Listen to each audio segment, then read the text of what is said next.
All right, so the Wicked movie has finally dropped over in theaters, and I actually went tonight with my wife to go see it for the very first time. Now, to give a little bit of a backstory, I'm a huge musical theater fan. I'm a musical theater actor myself. I went to see the musical on Broadway with the original cast and have seen it many, many times since then. I've loved this show for years. I've listened to the music more times than I can count, and I've actually sang along to the music more times than I can actually count as well. Specifically popular, that's my jam. Dancing Through Life, are you kidding me? Every single time that song comes on, I'm belting my little heart out. So, needless to say, I had a lot of expectations heading into this movie. There's been a lot of controversies leading up to this movie getting made. It's been in the works for the past 15 years or so, ever since it got the smash hit success that it did over on Broadway. They've been trying to turn this into a movie adaptation, even though there was a little bit of controversy back then. Just for a little bit of my Wicked lore girlies and boys out there, back in the day, the critics weren't all that happy about this musical. It was kind of a split reaction. Half of them really liked it, half of them thought it was very contrived and dumb and stupid, so it didn't even win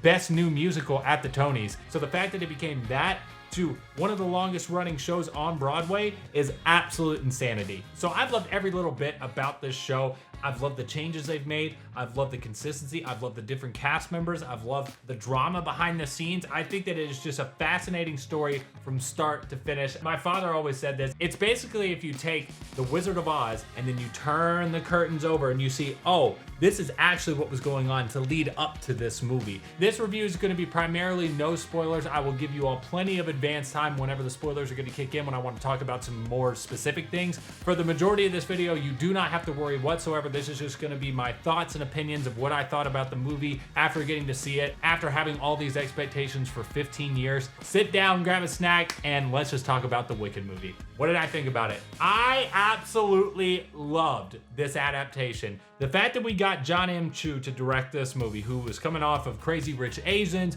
coming off Lin-Manuel's Into the Heights, and the fact that he's now directing Wicked Part 1 and Wicked Part 2, I could not have been more ecstatic at that choice. And I had a lot of expectations with all of the lead up to this getting released. I can tell everyone here, if you're a fan of the musical, you're going to absolutely love this movie. There is nothing that they add to this movie that's going to detract from your original love of the musical, if that makes sense. There was a lot of things that I had concerns about heading in. The cast. Are they gonna add songs? Are they gonna change up the choreography? How are they gonna be able to translate this from the stage to the screen? All of them valid questions, all of them immediately answered in the best way possible. Let's just go down the list without spoiling anything. The director, how did they do? Absolute perfect interpretation of everything that you might have questions about when it came to showing what was on stage and can be somewhat kind of campy, but translating it over to the big screen. There's a lot of moments in the show where if you're not watching it in the show, you wouldn't think that it would translate very well to a film medium. And so whenever those moments arise in the movie, you see a different little look on it. If it's a specific joke, if it's a specific scene transition, whatever the case may be, they just put their own little twist where they honor the source material, but they're also making it up for movie magic, which I thought was fantastic. Loved everything that they did with that. But the things that he added to this was the grandiose feeling that you get when you actually watch a full-fledged musical on the big screen. There's so many moments from the show that are iconic in the show, but when you let them breathe and you let them have these big set changes and these even bigger ensembles and more color and more pop and even more degrees of detail and everything, it just makes it 10 times better, which I was super happy to see that they not only made this movie, not only they're making this movie into 2 parts, we'll get to that later whether or not I like that, but they're also giving this movie a $150 million budget. Yes, please. That was exactly what this movie needed and probably was one of the reasons why it took so long for it to get made in the first place. Now moving on to the cast, I have to say, I was very, very skeptical, especially after we got the, dramas behind the scenes between the cast members. But outside of one person, and I'll talk about them when I get to my spoiler part of the review, I thought everyone was picturesque, perfectly cast, couldn't have done a better job, perfectly embodied each of their characters, perfectly sang the songs. We actually got some singers singing in our film musical. You're telling me that we didn't have Wendy Lou Who from over here that doesn't know what they're doing, trying to sing their way through one of the most difficult Broadway musical pieces of all time? Yes, we actually got 2 queens absolutely belting their hearts out, and Cynthia and Ariana did absolutely fantastic. Jonathan Bailey, love you so, so much. Your voice is just as beautiful as I've heard in the little clips from now and then when it came to your past and doing musical theater. Such a good job. Even Ethan Slater, I know what people are saying about the behind the scenes, but the man played SpongeBob on Broadway, and he did a fantastic job playing Bach in the show. I've loved all the cast members and their choices and how they were playing things and they're honoring things and just the whole vibe of the production. For anyone out there that has something to say about Ariana's acting in this movie, I just want to tell you straight up right now, if you don't like it, that means that you know nothing about the original musical or source material. She is acting this role to a T perfectly, giving her own interpretation of it on certain moments and beats. But for the general character, she's acting the way that Galinda would actually act. And for you that know, you know. But when it comes to Cynthia, absolute perfection. Just everything from top to bottom, acting fantastic, vocals out of this world. Like, come on, how can she be that good and that talented? Yes, I know that she has a little bit of drama that's leading up into this, but honestly, she kind of can do what she wants at this point. When you're that good of a diva, when you're that talented, there's a lot that people are gonna let you get away with. And honestly, I was pretty upset about the whole poster scandal with the audience and all that, but after seeing this, girl, if you want to get in some more drama, you just go right ahead. I'm not going to say anything. You just have a fantastic time and just keep showing up in these movies. Everyone else, outside of one, I thought was perfectly cast in this movie. I even really enjoyed Jeff Goldblum and Peter Dinklage. I think they both added some really good characteristics to their roles. I thought that they embodied the goofiness, embodied the tenderness. Just, it was really fun. I had a good time watching a goat actually be a goat in Dr. Dillman. I thought that was a really cool choice. But outside of that, when it comes to the songs, when it comes to the dance routines, again, 10 out of 10 interpretations. They're just so vibrant, so in your face, just popping off of the screen. The choreography is resemblant of the Broadway show, but it has just been kicked up another 10 levels because you have so many more ensemble members and so many more core principals working together in the scenes at the exact same time. So they did a good job of taking that, expanding upon it, and just making it better for the big screen overall. So loved all of that as well. Set design, out of this world. How they were able to make something look this beautiful while still obviously using a lot of CGI, I'll never know. The colors were just popping off of the screen. I don't know why people were saying that there was a bad color grade on this, at least in the theater that I went to. Everything was just popping. The Emerald City was vibrant. The pink and green crossover between Glenda and Elphaba was fantastic throughout the entire runtime of the movie. And for the costumes, again, just iconic of the show, iconic resemblance. They upped it a little bit when it came to the uniforms at the school. They upped it a little bit for Glenda's outfits, for Elphaba's outfits. And I definitely liked the outfits that they gave the wizard quite a bit more in this production because it was just more regal, more grandiose, and just kind of gave you that vibe. And then also to top it off, Madame Morrible's outfits, oh my good God. Those things were shining, and they were shining to a T. So overall, I absolutely loved this film. I cannot wait for part 2 of this movie. It's gonna be a year from now that we're actually gonna see it. I'm getting ready to hop into the spoiler section of this review that's gonna do a little bit more of a deep dive into more specific things that would be considered more of a spoiler. So if you haven't already clicked off and you don't wanna be spoiled on anything, this is your chance. I'm gonna put up a big spoiler warning right now, but I love this movie. I loved everything that it stands for. I love that they're gonna be able to have a second part to this. Very interested to see what they're gonna do with it. And I can't wait to see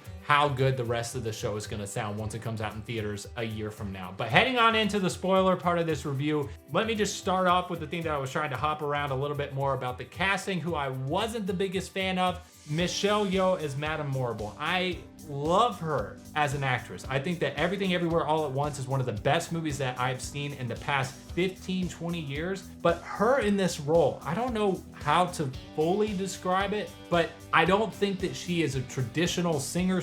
Now you can correct me in the comments, but at least from what I was hearing, it didn't sound like that she was the most confident in her part. It also seemed like she wasn't playing the part to the way I've always interpreted it from all the different stage productions I've seen, where it's just boisterous, over the top.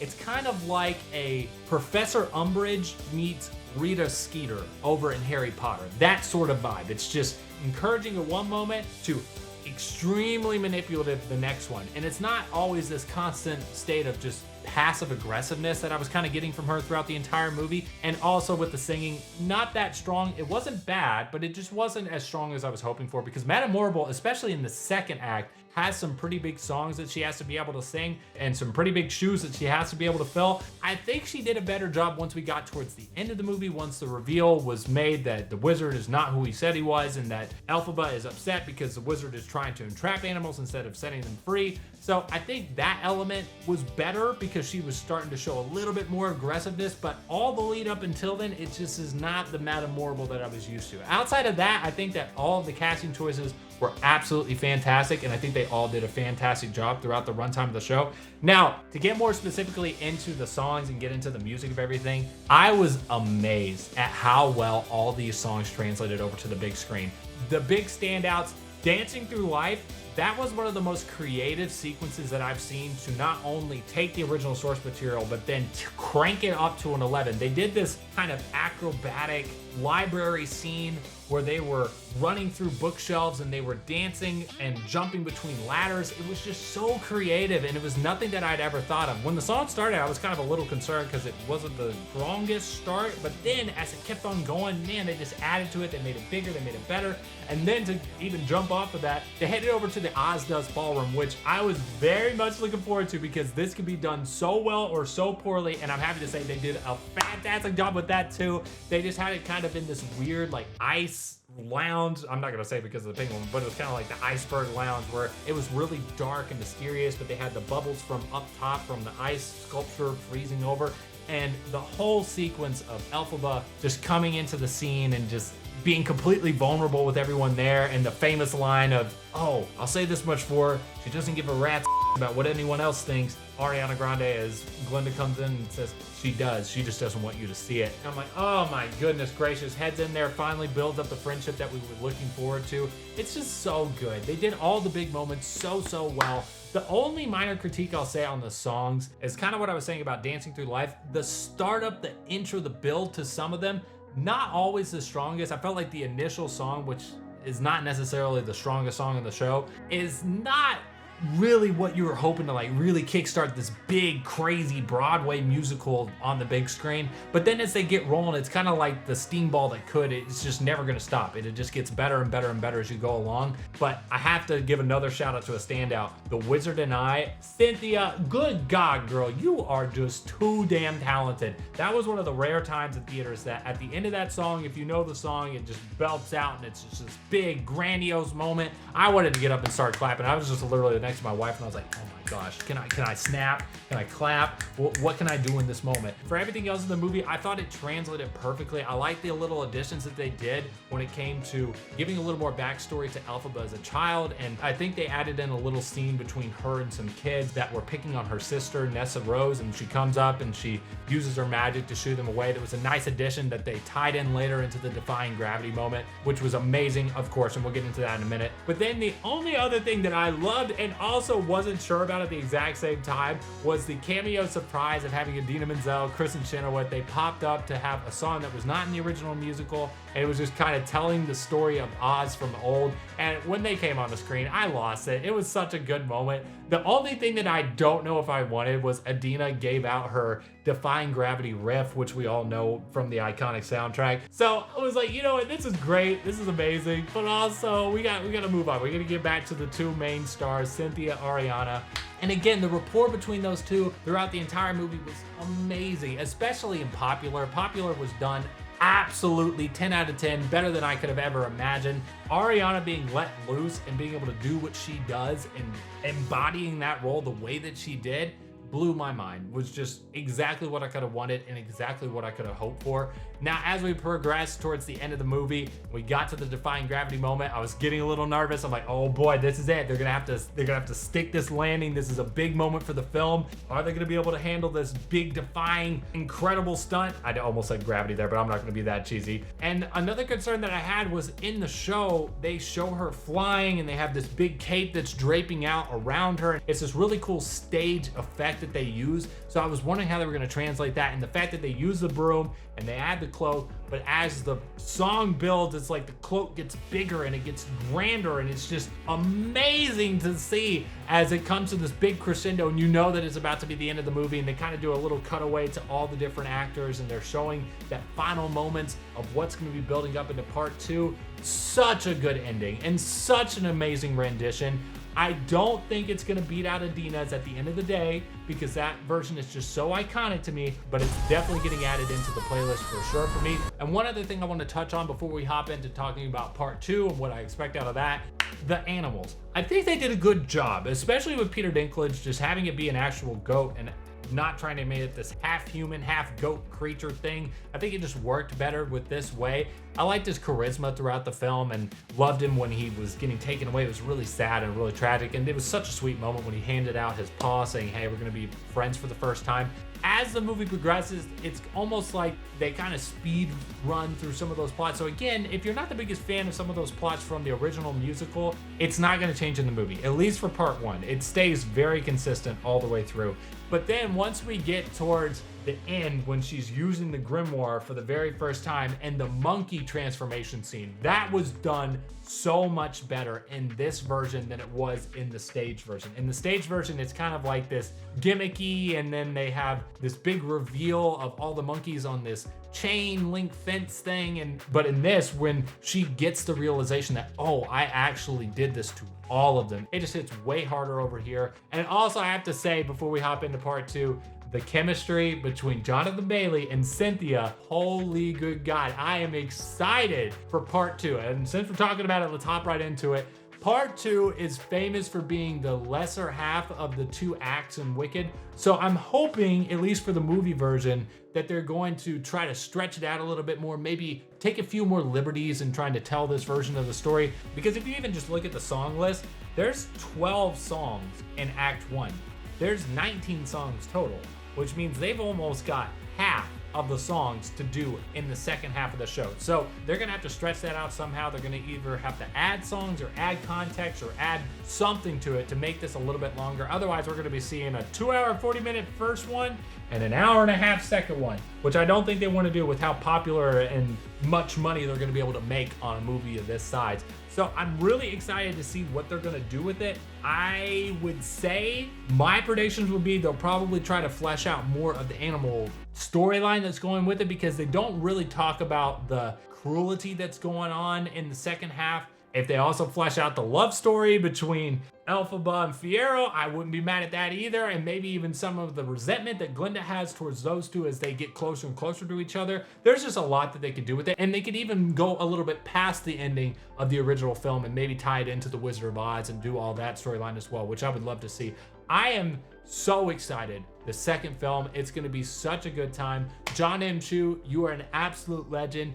Ariana, Cynthia, you two, absolute queens. Jonathan Bailey killed it out of the park. I still think Michelle Yeoh could come around and have a great, solid ending for the second act performance. But for now, I'm just kind of waiting to see what she can bring to the table. Everyone else, absolutely killing it. Really excited to see the darker moments with Nessa Rose and Bach in the second act as well. That's going to be fun to see as they try to translate that over to the screen. I'm not going to lie to you all, the two big standouts for me once we get to it, For Good, No Good Deed. Those two songs, about to blow my mind. I cannot wait to see those actually adapted. Gonna be bringing my tissues and gonna be bringing the spicy spice, if you know what I'm talking about. But I hope that you all enjoyed my review of the Wicked movie over here on YouTube. If you want to check out my Wizard of Oz reaction, that just dropped yesterday, so you should go check that out as well. You should also subscribe, leave a comment and a like of what you would like to see me watch next over here on the channel. And also check out my Patreon if you want the full uncut length reaction to all the movies and TV shows that I cover over here on the channel,